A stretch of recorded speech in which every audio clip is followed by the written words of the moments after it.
What's up, guys? In this free training that I did in the Leadbase free school, you're going to learn 3 different ways to get your first client when starting a lead generation business. So we go over a couple different methods that we've used to generate millions of dollars in revenue for our lead generation agency. And if you don't know, what we do is we sell leads to clients in packages. So let's say we sell 100 leads for $100. We try and go get those leads for less than that. We try and get those leads for $50 so we can sell them for 100, and we make the spread or the profit on the difference. And so we show you how to get clients like that are pretty much infinitely scalable. You're able to grow this business where you're actually selling a product rather than selling your time. And so in this video, like I said, I break that down and we go over some Q&A as well. And if you want to get access to free trainings like this that we do every single month, you can join our free school group, or you can jump right into Leadbase Pro, where we go into even more in-depth training like this. And we have a whole client acquisition section, as well as other coaches and myself who do live weekly calls. So without further ado, let's jump into the video and you can check out this free masterclass on client acquisition. So how to get your first lead gen client. We're going to talk about 3 different paths to go from, zero starting out to being paid in the pay-per-lead space. And so these are all methods that we use that have generated us at this point several $1 million in revenue from selling leads. And 99% of the time that's being paid up front when we're selling leads. So we get paid upfront for lead packages. For example, we sell 100 leads to somebody for $100. We get paid for that upfront. They pay us $10,000. We go get those leads for, say, $50, and we make $5,000. That is what our model is in a nutshell. Is getting paid up front, having a lump sum, and then essentially making the profit or the spread on what the cost of the lead is to us inside of Meta or Google or wherever we generate it, and then what we sell it to the client at. So again, these are 3 methods that we have used and still use to this day to get clients. Sorry, I haven't used this presenter before, so let me make sure I'm doing this right. I think so. So why does client acquisition matter? At the end of the day, there's kind of 2 big things when it comes to a lead generation business and really any business.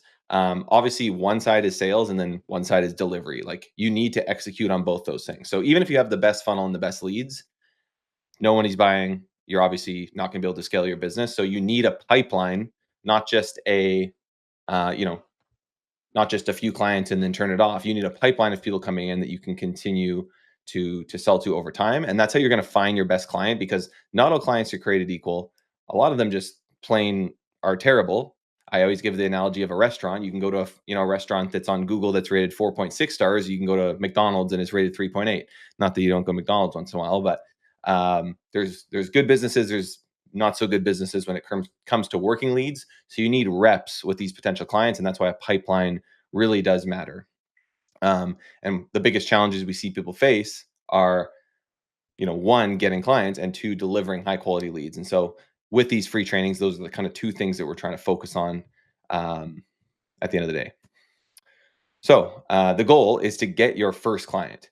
You don't actually need 50 clients. In fact, a lot of the time we start working with 1 and then we'll really scale with 2 or 3 clients. I've actually found it easier to scale to 100K plus a month in revenue with 2 clients. And we've done that multiple times now, just with 2 or 3 clients, as opposed to trying to, to have so many clients at the end of the day. That has really worked better for us. Not that you couldn't have, 10 to 20 clients if that works better in your niche, and every niche is different. But a lot of times when you're able to find the right client and you're able to generate quality leads, they're just pretty much going to tell you, give us as many leads as you can get. And then it's good to have 2 or 3 people like that, so that you're not just obviously sending leads just to a single client. But if you can make one of those clients happy, that's where you can really scale very quickly if they have the budget and the sales team. And you're only going to find those people by actually executing on, in my opinion, all of these methods to find the right client.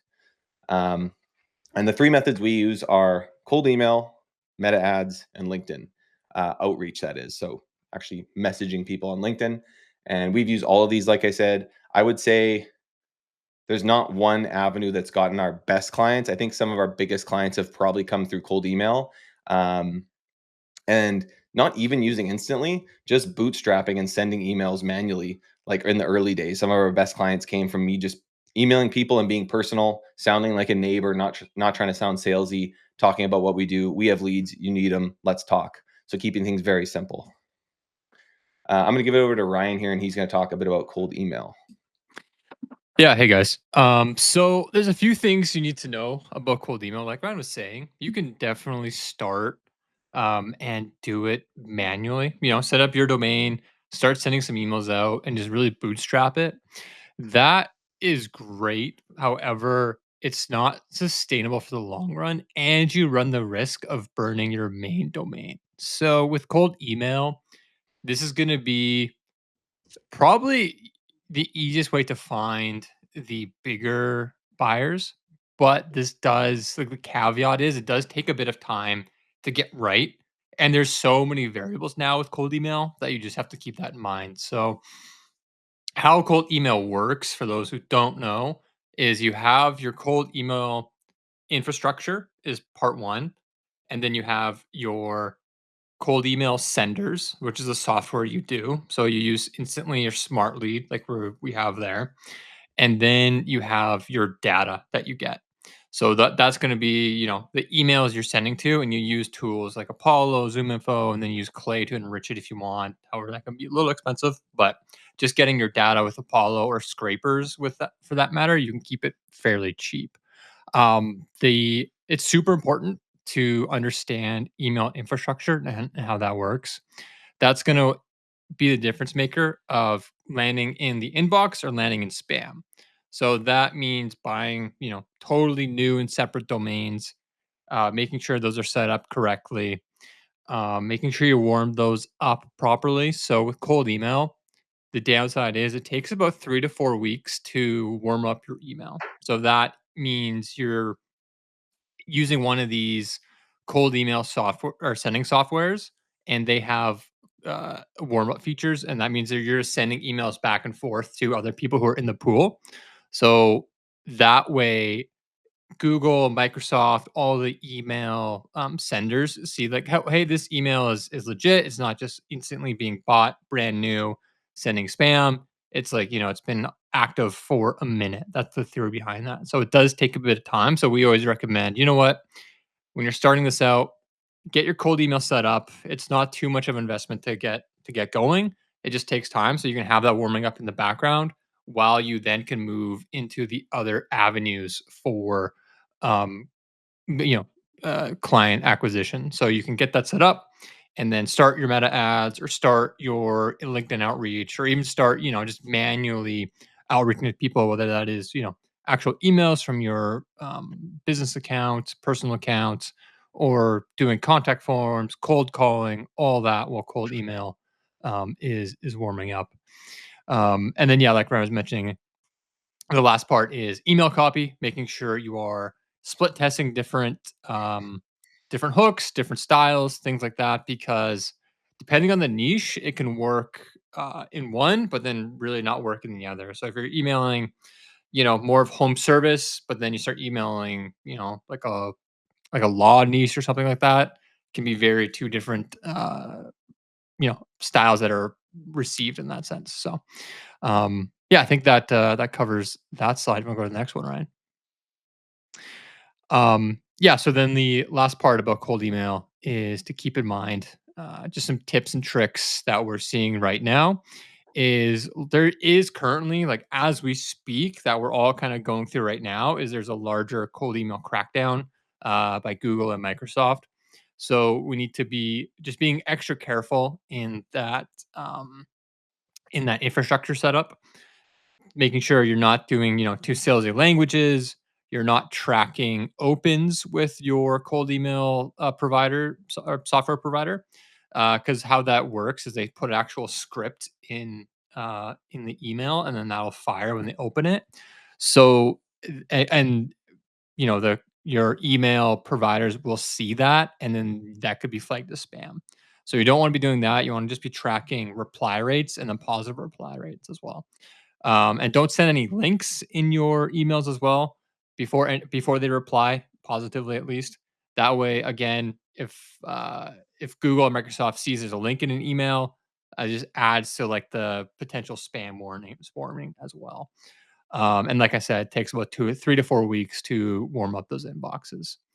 And the big thing we're seeing right now with cold email is people rush their copy. So once they've got their infrastructure set up, they've got their inboxes in place, they've warmed up, everything like that. Biggest problem I'm seeing is they're just sounding so generic. Mhm. Like, I'm not sure if you guys have seen or received cold emails. I receive a bunch through my business one, and they're all like, I don't know, they're always just so pitchy, and it's like it just gives me an easy thing to ignore. Now, the best the best one I've gotten lately is I think I've seen this the subject was I'm not saying it's good because it definitely, like, made me a bit uneasy. So, you probably don't wanna put your prospect in this, mindset, but just something to think about is I think when the subject was, like, um, Ryan times Sarah meeting or something like that. You know, it looks like one of those pre-made, um emails that you get when you book a meeting with someone. It looked like that. It really got my attention. So trying to think outside the box like that is definitely helpful in what you want to be going to towards, and not just sending like um, hey, does your business need more leads? It's just like if I get that, I'm just ignoring it immediately. Like it just easy. It's just giving me permission to ignore. Is really what I'm trying to say. And yeah, like I was saying, you want to sound more like a neighbor down the street as well when it comes to that. And lastly, a trusted and tried method as well for the approaches and angles is A, you want to get to the point. B, you want to be testing different approaches and angles. Like you can try, like I said, straight to the point. You can try like a magnet or lead magnet as well, giving them, a simple way to opt in, a simple way to just say yes as well is good. Just getting that reply is just the most important part of this. And then on the right hand side, I have, an example here. It's like, hey, John, I have too many. Like you can say, like, oh, I know it's your insurance or whatever, some sort of intro like that. You can do that. But I have too many insurance leads right now, and they need a home. Do you think you can help? Key aspect for that or psych aspect is asking someone for help. People love to help. Whether asking for anything, people are inclined to just think about it and reach out to help. So that is definitely like a little psych trick you can use, and it will just help. Again, stacking all these in your favor to get that positive reply. Yeah, I think that kind of covers it. Nice. Yeah, and to build on that point of like keep your emails simple, like we usually have several variants that are similar to that short one right there. Mhm. We're generating more leads than we can handle right now. You know, interested in chatting or just like keeping it very open ended, like not saying, "Hey, want to buy leads off of me," or whatever. Just keep it hopefully open to them replying like with even if they reply, "Oh, like what do you mean?" Like that's Mhm. like kind of like that's better than them just seeing it and be like, "Well, I've seen this 1,000 times," right? So I actually have an example. I was like, "Oh, I'll pull up my email and find one that's not good in my opinion." Um, here's here's one I got. I get like 5 of these a day. And there's just so much jargon to start here. "Hey, Ryan, just saw your website. Looks amazing." I know they didn't. That's definitely just plug. Having a quick thought in mind, have you ever feel like, well, that's not even grammar. Your outreach is disappearing into Bermuda Triangle. This one's really bad. Even free pizza in the subject line wouldn't save it. Says like, no one cares about this. I've been in the space 8 years. We built a done for you system. It gets 7, 8 minimum. Like if this was me, I would just maybe have, I wouldn't even say this, but like, this is what I would lead with at this point. Like all this jargon, I'm instantly ignoring this email. Um, and done like buzzwords like done for you system is kind of overdone. Like we guarantee 30 appointments. The guarantees are overdone. I think you got to be approachable and sound like a real human being, or it's just not going to happen. So that's just another point on that. Moving on to meta ads. This is part two of the outreach system. So another thing with meta ads uh, is being very offer focused and being very straight to the point, just like our cold emails. So we've run meta ads exactly like this in multiple niches with a lot of success. This is the fastest way to start, but it's obviously the most expensive because you're running ad spend. But if you start with a ugly ad like this, it's going to work in most niches, and you can obviously have different variants of the ugly ads here. We've had a lot of people in pro just they're doing some kind of complex method. I'm like, just do this, and then it starts working for them. And so you can start going to a lead form, but I find the quality isn't good. So starting with just like a simple landing page, like the one that we have here, all it is performance leads for life insurance and FEX, a loom showing you're a real human being, and then book a demo, and you have your Calendly right there. That way, you're actually getting people booking an appointment with you. You can ask a few questions in your Calendly. But this has always been what's worked best for us. You can get cheaper leads with lead forms, but the sales calls you'll have with lead forms are like laughable at how like it's always someone driving their car or like moving their house was one that I had recently when I tested some lead forms. The guy's like, "Oh, sorry, I'm just moving right now." I'm like, "Well, then why'd you book an appointment?" Anyways, yeah, just keeping things simple, focusing on, hey, do you want qualified leads delivered into your inbox daily, text verified, pay as you go, high intent, keeping it very offer focused. None of the jargon like that cold email that I showed you where it's like, yeah, like, hey, free pizza, Bermuda Triangle, whatever. Just like, don't get cute. Just people want leads for their sales team to make money. That is what they want. Okay. So keep it simple. Am I sharing the right thing? I think so. Next would be LinkedIn.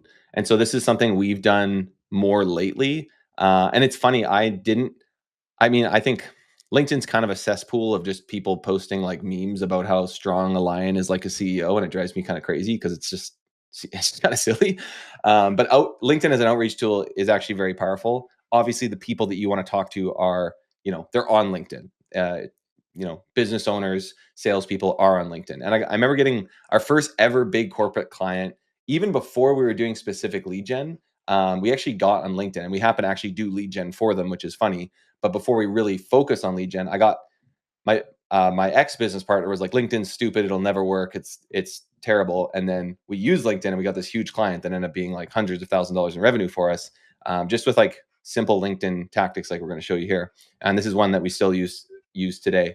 So what you can essentially do, and this is also a free method that you can start very quickly, is start by optimizing your profile. You can go look me up on LinkedIn if you want to see my profile. It's again, it's very simple. It's like I generate leads in X niche, or I help businesses close more deals in X niche. Talk about some of my experience, and then just makes my profile look like I know what I'm doing, and I'm niche down in the niche that I'm an expert in.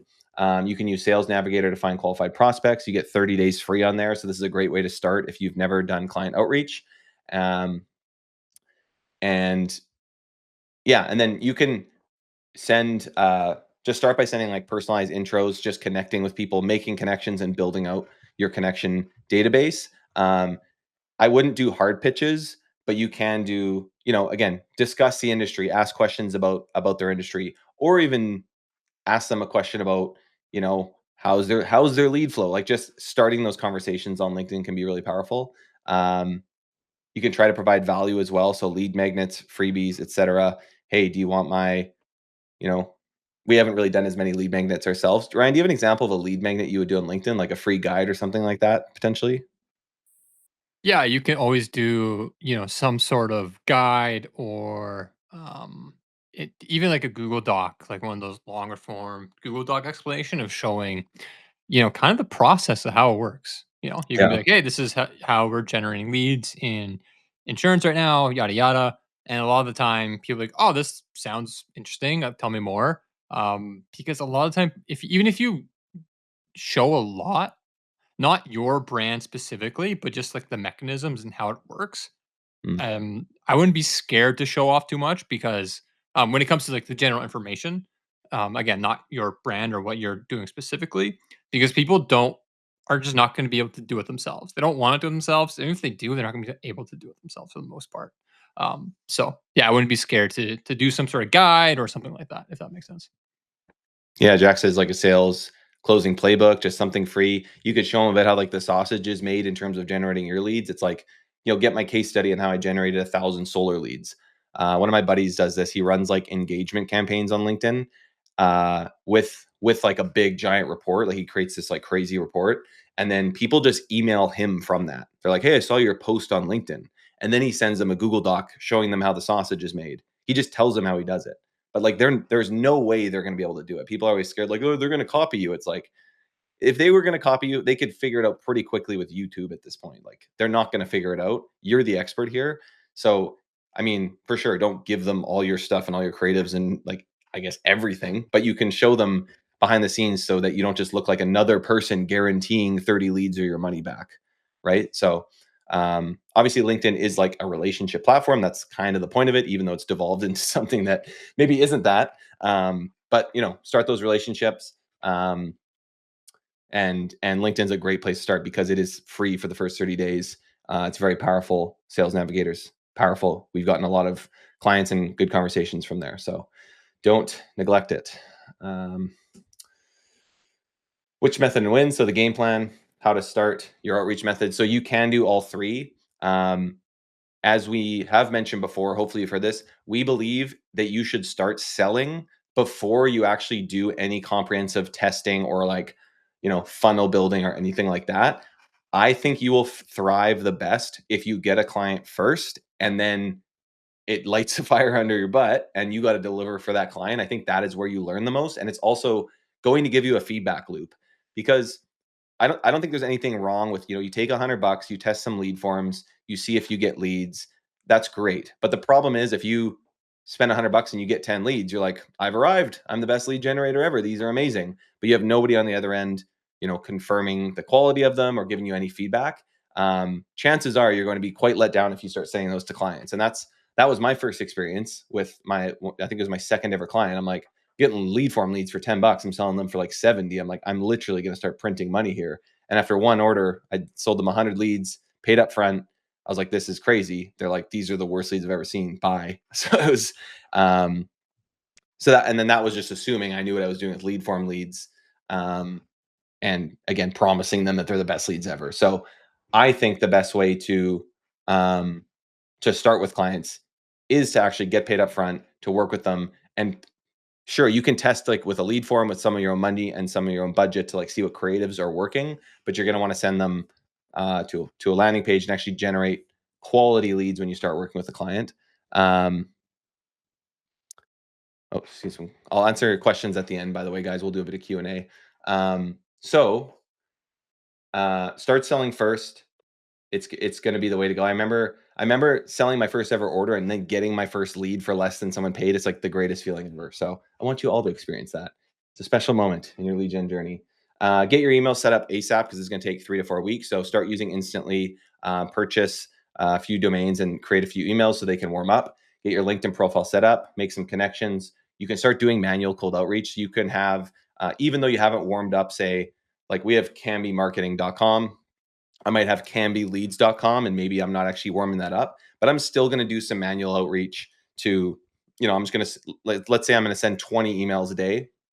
It's not best practice, but there's, there's a good chance you'll actually get some responses just by doing some manual outreach on your own while you're waiting for things to warm up, because you might as well be doing it instead of sitting around twiddling your thumbs. And if budget allows, you can set up paid ads as well. This can get expensive quickly, so you have to be careful. But if you're following kind of the methods that I talked about in that slide, if you keep it simple, I would say in most niches, you can get book calls for anywhere from like $15 to $50. Obviously, that's going to vary. There's a lot of factors in there, but if you're able to get in most cases, if you're booking an appointment with somebody for $50 or less, and you're going to sell them a package of $2,000 worth of leads, you can make the metrics work pretty easily there. So, yeah, that's the game plan. Like I said, keep it simple. You don't have to, overthink this and have the perfect messaging. Just do the basic stuff well. Be approachable. Don't sound like everybody else, and get reps in.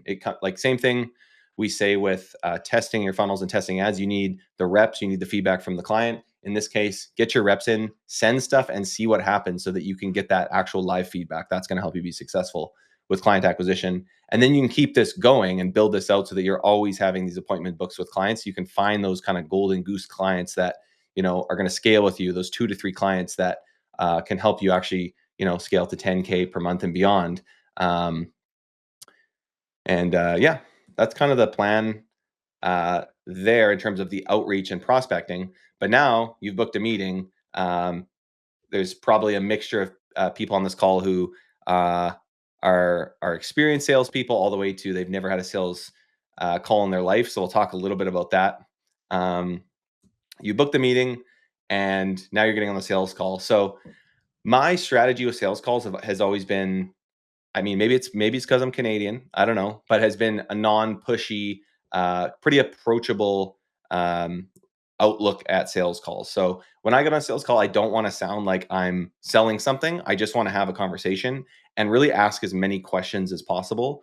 And so I go on and ask questions about what's their previous experience generating leads. Have they tried it themselves? Have they purchased leads? How has that been? And I would say 90% of the time, people go into a rant for the next 5 to 10 minutes about how their previous leads were so terrible and so awful, and they've been burned and all this stuff, yada, yada, yada. And this can be something where we could be nervous and say, oh, they've already bought leads. That means they don't want to buy my leads. Or we could say, chances are they worked with, you know, a lead generator that didn't know what they were doing, because I would say most people don't really know what they're doing. This is an opportunity for me to come in here and say, I totally understand. It sounds like you had like a really bad experience. You had X, Y, and Z issue with that previous lead generator. Hey, here's how we're a bit different, or here's what we do. Not even saying here's how we're different, just hey, let me tell you a bit about what we do. And I'm answering, their objections that are likely going to come up from that past client just by talking about what we do. We text verify leads. We replace leads that, if they pick up the phone and it's not the real person, we replace them. I'm going to over deliver on that first order because I want a feedback loop. I want to be a partner with you. So actually really talking about not just like a transactional relationship, but a partnership with that buyer. And at the end of that call, you always want to get an answer, especially if it's a no. You want to uncover that objection so you can improve your pitch for that next buyer. So if they're like, hey, I want to talk to my business partner, or, I got to think about it. You can just be like, you can be blunt about it, but I think there's a way to do that nicely, for a lack of a better word, professionally, and just say, hey, I totally get that you want to think about it. Um, you know, Listen, like, I'm not here to pressure you. I totally get it. Can I just ask you what you need to think about? Listen, again, there's no pressure. You can kind of like alleviate them, but you just want to get an answer on why they have to think about it. Is it that they don't trust you? Is it that they don't think that your leads are going to be good? You want to get that true objection so that you can kind of dig into that more. Even if you do get that no, and that's going to allow you to, on the next sales call, really focus on, if the objection was, I think your leads are going to suck, just like the last guy. Okay, how do we actually, you know, pre-explain that objection before the next person even has the objection? Um, Yeah, and so, in terms of deal structure, if it is your very first client as well, you can also do like an alternative deal structure to close that deal. I don't think there's anything wrong with that. Like I said, we sell leads up front. We traditionally sold packages of 50 to 100 leads. I think with how many people have been burned and how, lead generations, in terms of like digital lead gen has been around longer, there's more people doing it. People are less skeptical about paying up front for 100 leads. Our biggest client we have right now bought 20 leads to start because he was like, yeah, let's just try it out. And he went from 20 to 40 to 100 to 500 a week. So you can start by lowering your package amounts. You could start just doing a retainer plus a commission. Just don't take any risk on your end. I think if the first client you get is a retainer, they're paying ad spend plus a little commission per lead, or even ad spend plus retainer. As long as you're running it through your own brand and building your own brand equity, I don't think there's anything wrong with that. If someone else is financing that first order, financing your learning, the learning that you get off those first few orders is super valuable to the the growth of your business and the longevity of your business. You need that learning. I've even heard like sometimes people even do like they pay ad spend and it's like $5 a lead, something very small. Again, you're not taking risk on. You're not doing a back end deal where they're going to burn you. I don't think there's anything wrong with that. So that's the sales call. I'm going to also send you guys a sales call kind of like list of objections and checklist after this call for showing up today, as kind of a special gift. So you guys will all receive. I'll DM everybody and send them over that checklist, and you can kind of go through my structure of how I do my sales calls, and to see how it's always worked for me.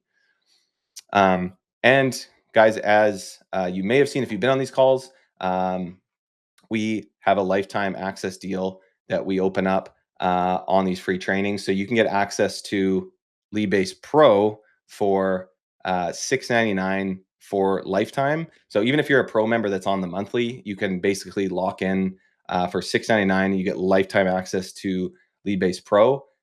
With Leadbase Pro, you get access to a course with 70 plus videos on everything to do with client acquisition. We break down this process over, several videos where we show you live examples of us getting clients. We show you how to generate quality leads, not just generate leads, but quality leads. And we have multiple weekly calls, and we have experts in the industry in the group that are generating hundreds of leads per day. So you love if you guys check out Pro. We've got about 350 entrepreneurs in there already, and it's growing super fast. It's been super fun. And we're also not going to try and upsell you on some, $10,000 guru mega course or anything like that. Leadbase Pro is the be all end all. I feel like I redo the course every 6 months because everything changes. It's not something I made 10 years ago and now I'm trying to sell you guys. So would love to have you in there. We think, in fact, we know the value is there. We've had people say, I get more value from this than my $10,000 super guru course. So I'd love to have you guys in Pro, and we'll drop a link in the chat here. Oh, awesome. Caro's already got it. Thanks, Caro. Oh, David, thank you, dude. That means a lot. Let's go into some questions. So would love if we kind of focus the questions on sales, but if you have other questions, that's fine too. Obviously, we can kind of go over everything. I have 26 minutes till I have to go to the gym. So we got some time. Let me just rip through the comments here. You guys can put stuff in the comments and I'll go based on that.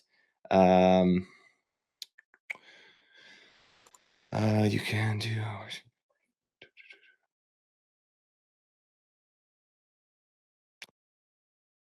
Sorry, Ryan, off topic, and tell me if I get annoying. All good, Jack. How do you feel about personal brands to back your agency? Right. So getting does that mean like getting testimonials, Jack, or something? If you're there, Jack. I don't know if Jack's there. Sebastian says, I'm just starting out and don't have a lot of funds to run ads. Would you suggest going hard with LinkedIn first, then implementing other lead channels? Yeah, so I would definitely say, Sebastian, LinkedIn and cold email are going to be your best bet. You could just do that manual outreach method with cold email to start. I think you can basically get by with like 39 or 49 bucks a month on Instantly or Smart Lead. It's around that. So you can get by with quite a low like entry level in terms of cost there. And then LinkedIn will be free for your first month as well. So I think I'm quite confident if you implement what we talk about here for those first 30 days, you can do it for like 50 bucks. And there's a good chance you're going to be able to get a client there. As long as you work on your sales skills and get some of those reps, there's no reason you shouldn't be able to book 5 to 10 appointments from that. Does this work? I target coaches that are targeting customers. So they offer B2C. I'm new to this lead gen thing and kind of looking at possibilities. So I'm Zaid. Does this work? I target coaches that are targeting customers. So yeah, you're trying to reach out to coaches essentially, it sounds like. I would say, yeah, 100%. You might want to try, coaches could be on LinkedIn. Paid ads could work really good for that. That could be an interesting one where you run an Instagram campaign that's like, hey, coaches, are you trying to close X more clients? DM me for lead magnet. I've seen that work really well. We've even done a little bit of that for Leadbase specifically. Or maybe you send coaches to a free training where you break down, you show them how the sausage is made in terms of how you get these coaches clients. So you could get a little bit more creative with that, I think, and think about where your coaches are and then go to them. Leadbase Pros, the best. David, give us a little shout out there. Appreciate that, David. Most people are targeting B2C companies. You just need good creatives. I understand wanting to get a client first before running ads, but what if your business model is unproven or you're unsure whether you can actually generate the leads? I've spent about 200 in ads and I've gotten junk leads from my landing page. Andrew, what do you mean by a junk lead? So what makes them junk if you're there? I think that's Andrew, right? Looks like, yeah. Is Andrew here? Maybe not. Andrew, if you are here. Yes, he's probably typing. Oh, I'm not looking down there. Oh, yes. Okay. So wait, hello, can you hear me? I'll just answer this. Man, Can you hear me? scroll through Hello? comments on Skool. That's okay though. So you've spent 200 in ads and gotten junk leads. So I would still say you do want to get paid up front by a client. So a couple things can happen. So if you don't have a client and you run this and you get junk leads, I guess you're probably calling them yourself, which I don't think there's anything wrong again with spending a little bit of money. Maybe you call the leads yourself and you see what the baseline quality is, and that can definitely help you. But if you get that first client, a few things can happen. Again, you get paid up. Let's say you get paid $1,000 up front for 10 leads. Just keep it simple. You get paid $1,000 up front for 10 leads. One option is that you send them leads and they're just terrible quality and they just don't buy again. And that is what it is. Like that happens. I think that's going to happen to you. So I think it's okay to get used to that and hopefully get as much feedback as you can. You promise them 10 leads. Hopefully you send them 15 because you're not looking to make money on the first order. You're getting that feedback loop in place. Is the problem contact rate? Is the problem junk leads? Is the problem intent? These are things that can help you understand the leads maybe more than a salesperson can. Did Andrew provide any further? Yeah, Andrew, I don't know if you want to, we can come back to you if you want to build on that at all. But again, either they leave you and that's fine. You hopefully got some feedback from that order. And maybe you need to add more questions. Maybe you need to do text verification. But again, you got that spend from them. They kind of financed your learning in this case. And I'm not saying you just take people's money so that you can learn. You obviously want to try and have that partnership go on. I find when you do talk about having that partnership and getting their feedback, a lot of times they're willing to put money into a second or third order to continue to try and improve things. And that's where, I think it is your duty as a lead generator to obviously try and generate them quality leads. I'll come back to you, Andrew, if you have more if you can elaborate on that a bit more. Thanks, Jack, for the shout out. Appreciate it. I have two questions. The first was the thing I said about the personal brand. The second one is, where'd it go? Hang on, dude, typing. Jack, do you just want to say your questions? Are you there? Sorry, I'm eating. Hi, guys. Hello. No worries. What's up? Yeah. What's up?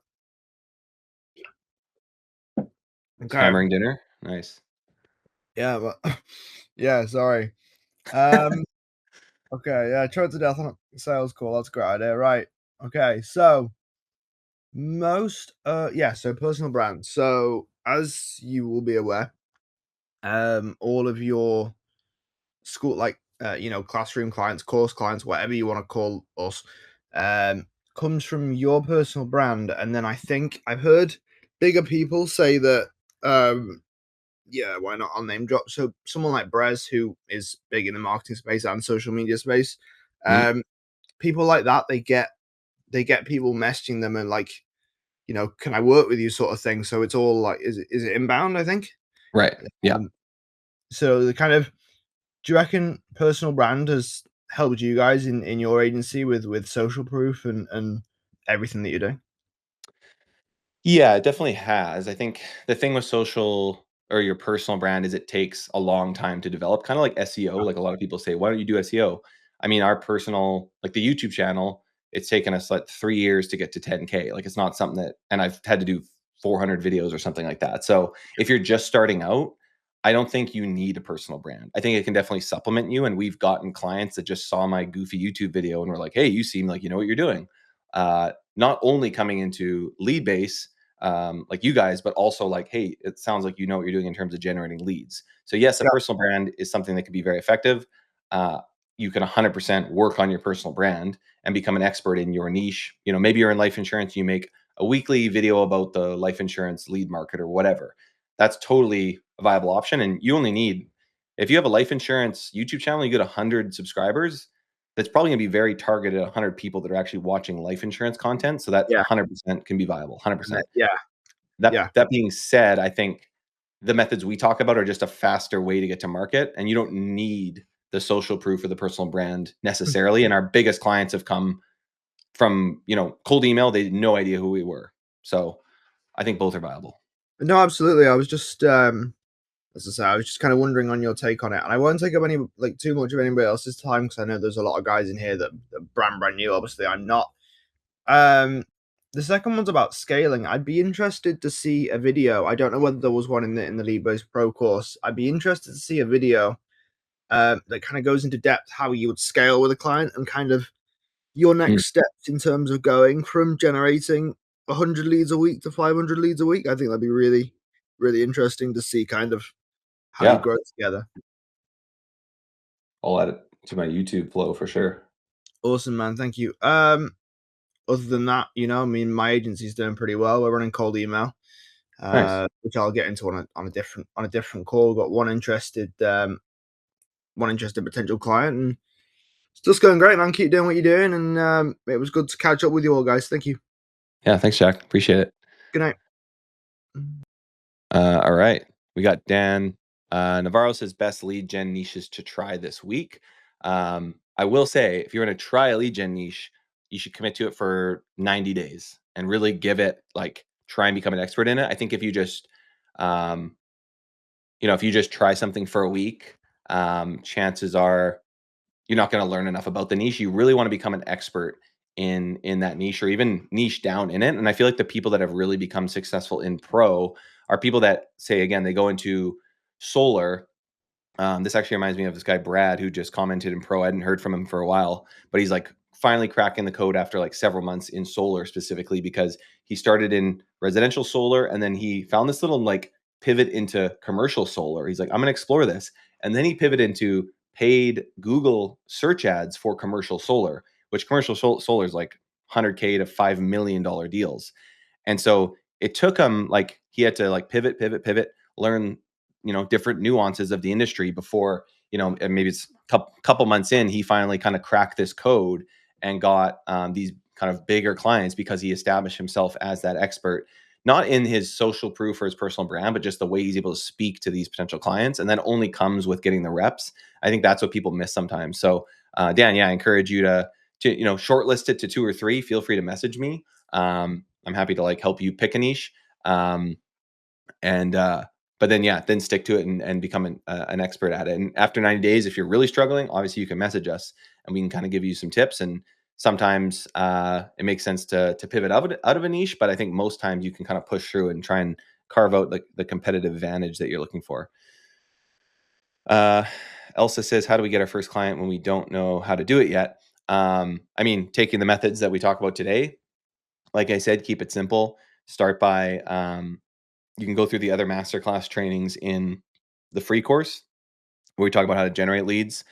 Again, just keep it really simple. I can't dive into too much about how to generate them on this call, but there's lots of training in free there. And Elsa, if you need any more help, feel free to message me. Be happy to help you out. How do you go about pricing your leads? Say I'm entering a new niche. How do I figure out how much to charge per lead? Says Hudson McKinnon. I did just do a video on this. Did I do it on YouTube? It might have been in Pro. I'll show you guys a sheet here. I think it's relevant. So there's a few, what is it called? Lead pricing.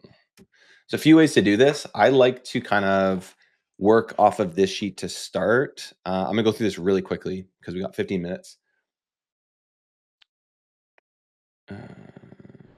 Yes.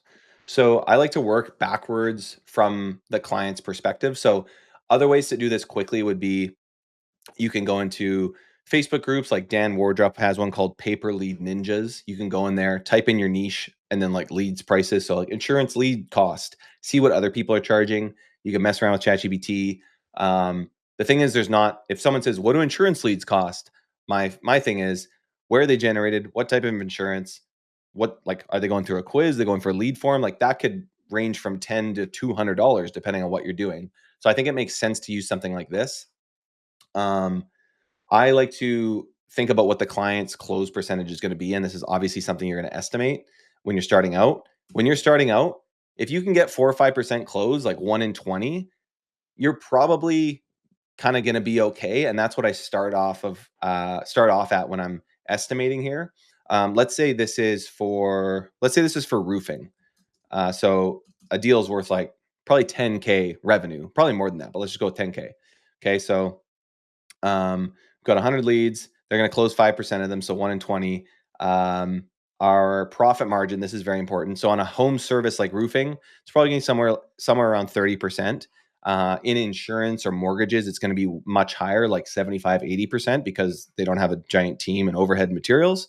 But in this case, we'll go 33. And then we've got the net profit. So if they're going to close 1 in 20 on 100 leads, they would close 5 deals, which would be worth $50K in revenue. Hopefully that's making sense. So $50K in revenue because they closed 5 deals worth $10,000 when we sold them 100 leads. So their profit margin would be 33%. They would make $16,500 off these initial leads in profit. And we want to think about the actual profit that somebody's going to make. I'll send you guys this sheet after. This is kind of a bonus I'll send you guys that's usually available to Pro. I mean, it's a pretty simple sheet. You can do this math yourself as well, but it'll allow you to kind of mess around with it a little bit more. The net profit 16.5, and then the net return on ad spend is going to be around 4.7. That's a really good return on ad spend. If you're anything over 2 to 1 from a profit perspective, a pure profit perspective, your leads are probably worth it. So therefore, now I can start to figure out, okay, what are these roofing leads actually worth? This is probably where most people are starting to sell roofing leads at, $75. Assuming a 5% close, the deal's worth about 10 grand. They make about 3,300 off that one $10,000 deal. So they're getting a net ROAS of 2.2. Hopefully that makes sense. Again, if this was insurance, maybe it's something like 90% because it's just one guy closing deals. Not $10,000 though. He's making 1,500. Okay, so you're selling insurance leads. Again, that's about what people sell insurance leads for, 2.25 on the ROAS perspective there. So you can mess around with that sheet. I'll send it to you guys after.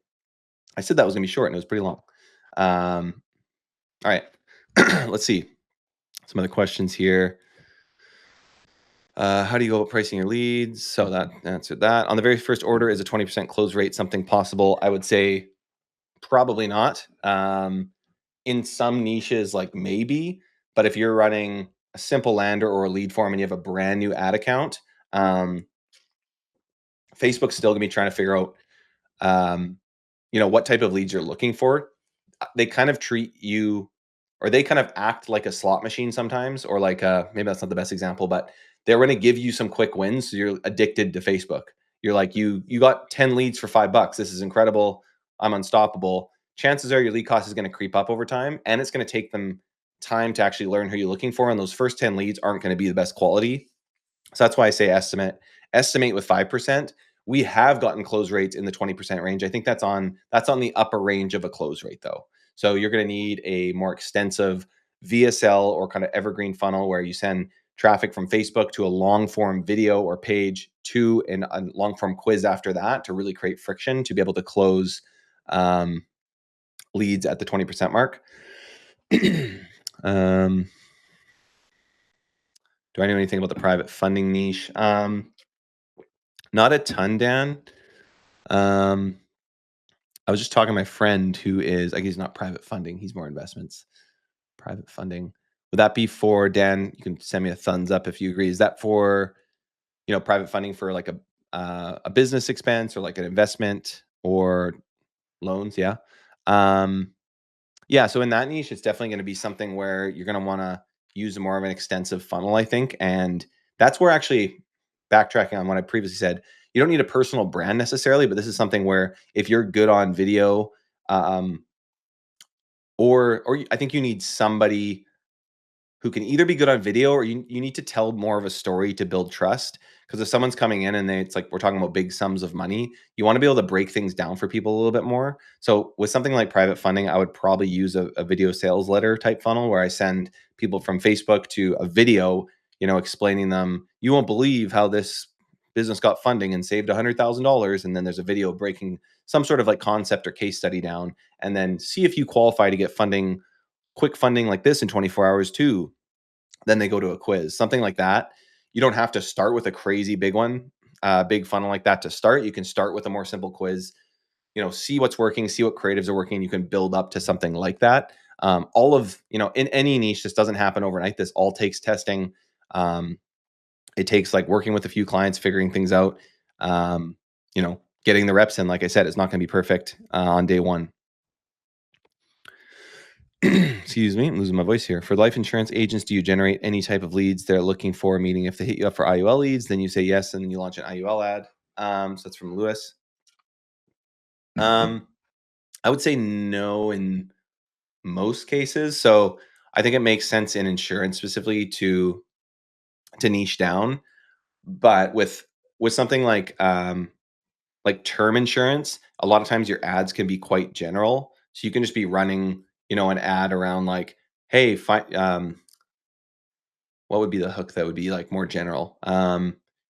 You could, I mean, there's a ton of different hooks you can use for life insurance specifically, but we want to spin it in a way that's not just like get insurance today, like something general. You'd have some more like well thought out hooks there. But if someone comes into your funnel for general insurance, because let's say you're targeting parents and families, you say families don't know about these new policies, you're leaving it pretty open ended for someone who sells IUL or FEX or term or whole life to sell what they do best.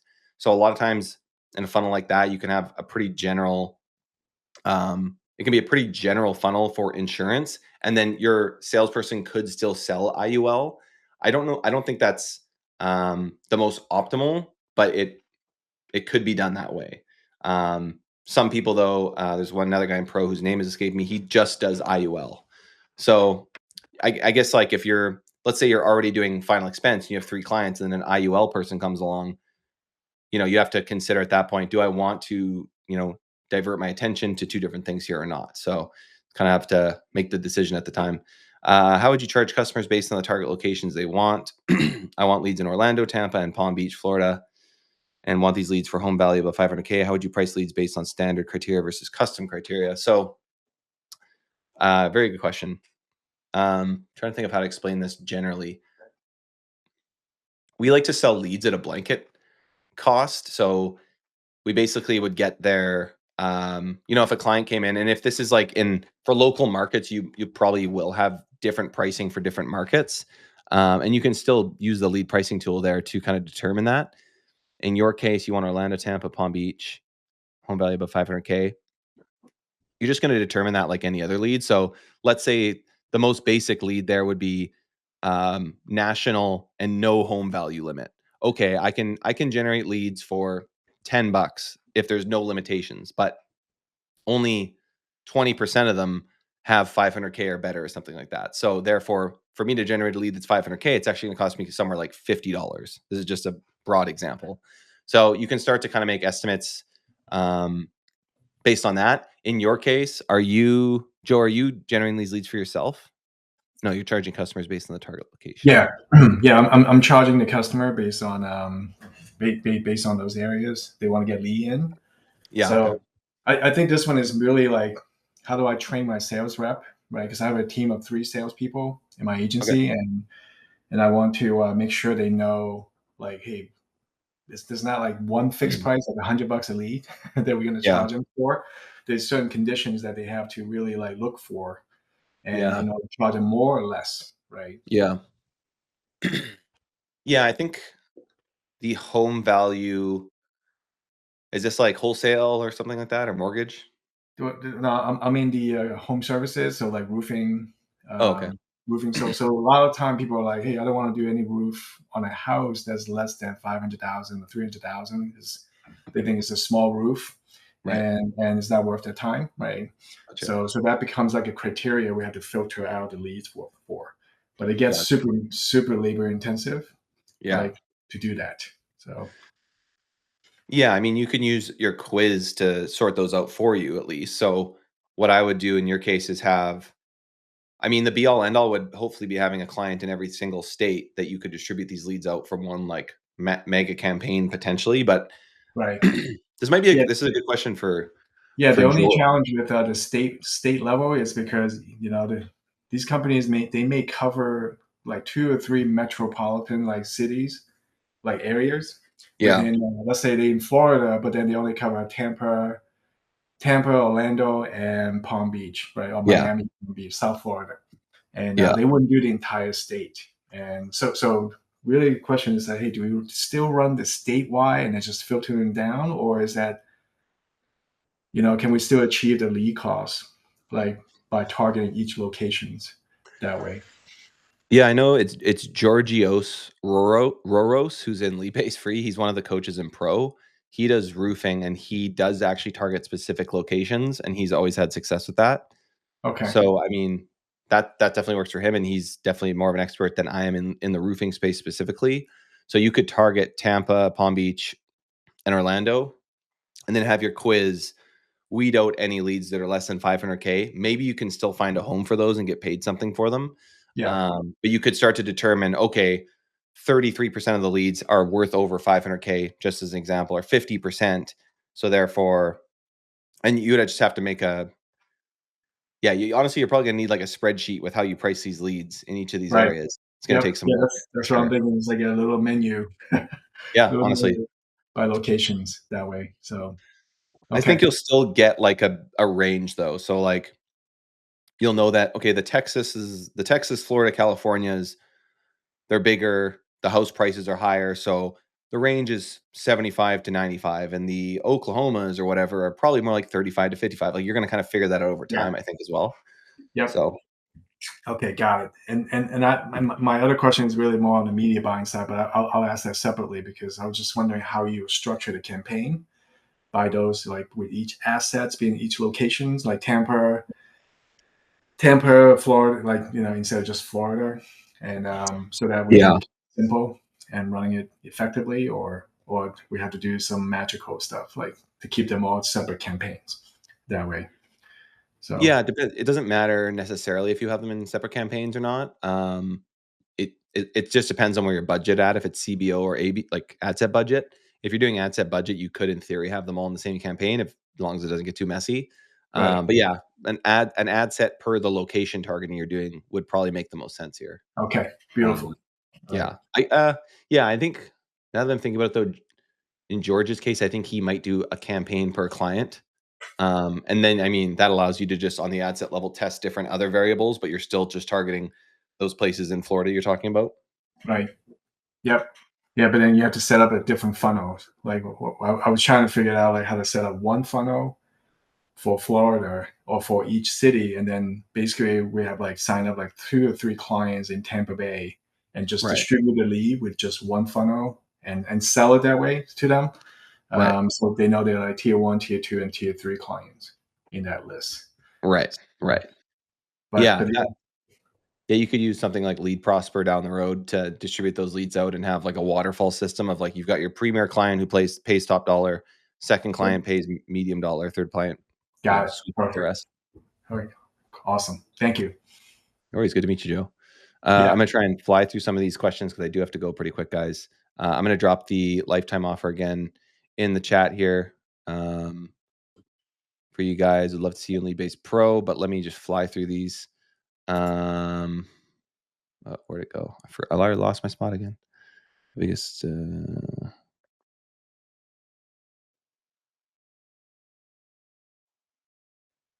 Well, lots of question, guys. I might actually have to film a separate video answering some of these. Typical response rate for cold email or life insurance. I'm not sure specifically for life insurance. I had more success running paid ads for life insurance. Ryan, what's a typical positive response rate for cold email nowadays? It's always changing. I think it's about. Let me pull up the stats for you. I'll get back to you in 2 seconds. I don't want to misspeak and then say something. Yeah, Give me just- for sure. Local lead gen for construction contractors is difficult in Facebook. What are you seeing that works in local home services? Honestly, you guys should tag Georgios Roros about that because I'm not as proficient in the home services like local space as he is. Local lead gen. I mean, I think it can be difficult, but it's all about having hooks and offers and creative diversity, especially with the new algorithm. It's crucial that you're testing a lot of creative formats, testing different hooks. You got to figure out what makes people moves the needle. Circling back on the positive reply rate, I'd say honestly there is no like number specifically, but anything if you're just getting above, if you're above 1%, it's okay. 1 to 5 is probably like where you want to be. Anything above that is really strong. but it's also a numbers game too, right? So depending on your method, some people like to do a bit more of they're a bit more loose with the data. They're happy to send more emails than not, and some people are much more tight. So then they only send very targeted um, campaigns for those. They'll enrich their data. They'll see, try to find buying signals. So say maybe a company maybe it's just like hired staff or things like that. They'll only send it out to that. So yeah, definitely varies a lot, but it's understanding where your benchmark comes in and then trying to improve that. Next question. I get leads for coaches for coach flippers to flip, but the quality on the coaches weren't resellable. My ads are for free removal on coaches. Okay, I see. So a coach flipper takes that free coach and then flips it. That would be tougher with the pay per lead model because you need a deal size usually over like $1,500, which this coach thing would be in the couple $100 range probably.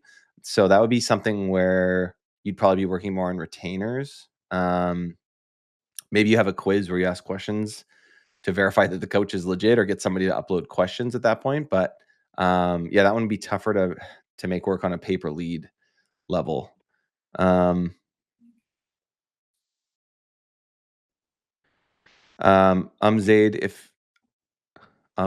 sorry if I'm pronouncing your name wrong. If you don't have the budget for Meta, I would say just cold messaging those coaches. They're all probably over Instagram. They probably all have personal brands. I would cold message them with the very simple template that we showed you. How do you phase life insurance prices, IL, mortgage protection, annuities? Again, using that sheet, Lewis, I'll send you the sheet after. You can figure out what's a client worth to my lead buyer. Is it worth $2,500? Let's use 5% as a starting point of what they're going to close and then work backward from there. Dan wants a scaling webinar. We'll work on that. Karu shared a video we have on YouTube that relates to that. Tucker, I would. Sorry, ahead. Sorry, Ryan. So I was going to say, kind of, as we're at the bottom of the questions, I really wanted to. I wasn't even going to ask my own question. I'm kind of interrupting because I wanted to point out to Zaid, in case he's done any marketing before, for cold. If you're going to cold DM people, what you want to be doing is basically come at them with an offer already. If you see what I mean. So if you, I know we don't build websites. It's a good example though. If you build websites, go at them with a built website, because everybody copies and pastes DMs. If you see what I mean. Yeah, so definitely having, like you said, an offer. Go at them with something already. Just come to work when I did that. But yeah, sorry for interrupting. No, it's all good. Yeah, I just thought that was useful tip. That's great. I do have to run, guys. Sorry. I'll answer this one last Tucker question here. Is there a minimum that you recommend if a new client wants leads but only wants 5 leads? Is that even worth a test? I would say like the minimum is 20, honestly. You can do something like pay as you go, where they pay for 5 at a time, maybe like try and get creative on that first order. But I think if you're speaking confidently on the sales call, selling 20 shouldn't be a problem. It's going to take some time. Anyways, guys, like I said, I got to run. I shared the link to the presentation. We'll message you guys. The team will be messaging you, and we'll kind of get you all the links that I talked about here.